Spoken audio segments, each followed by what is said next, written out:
এদেশের জনগণ এদেশের মানুষ রক্ত দিয়েছে। রক্তের কাছে শুধু একটা ভোট দেয়া কোনো কিছুই নয়।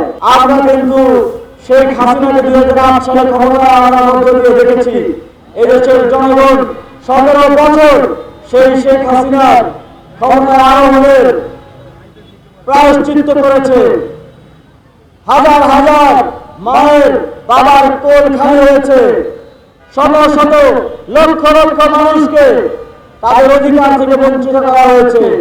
আমরা কি এ ধরনের অনাচার অত্যাচার চাই? যদি না চান তাহলে এবার শুধু ভোটাধিকার প্রয়োগের মাধ্যমে সেটা নিশ্চিত করতে হবে।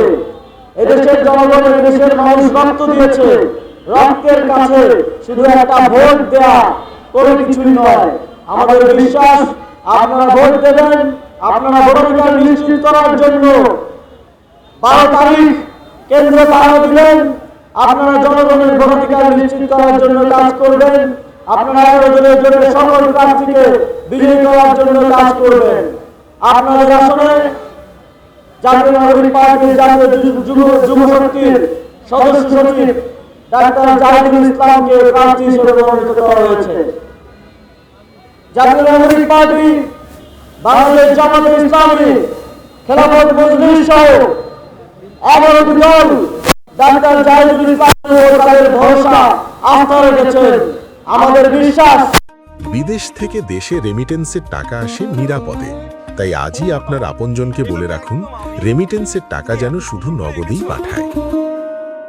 এই অঞ্চলের মানব মানুষের জনগণ, এই অঞ্চলের 11 দলের প্রত্যেকটি দলের নেতাকর্মীরা তাকে বিজয়ী করে আনার জন্য সর্বোচ্চটা পরিশ্রম করবেন। 11 দলের দলীয় জোটের সারা দেশে অনেক প্রার্থী, অনেক নেতৃবৃন্দ ত্যাগ স্বীকার করে এই জোটকে বাস্তবায়ন করেছেন।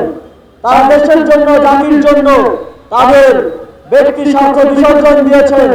এবার সবাই আপনাদের, এবার আমাদের জোট যাদের উপর আস্থা রেখেছে তাদের উপর আপনাদেরও আস্থা রাখার সময়। আমাদের বিশ্বাস আপনারা আস্থা রাখবেন, আপনারা কাজ করবেন। 12 তারিখ পর্যন্ত দিন রাত এক করে দিয়ে আমাদেরকে কাজ করতে হবে নতুন একটি বাংলাদেশের অভ্যুদয় ঘটানোর জন্য, এবং সেটার জন্য আপনারা কাজ করবেন এই বিশ্বাস রেখে আবারও বিজয়ের দিনে দেখা হবে সেই প্রত্যাশা ব্যক্ত করে আমার বক্তব্য শেষ করছি। আসসালামু আলাইকুম।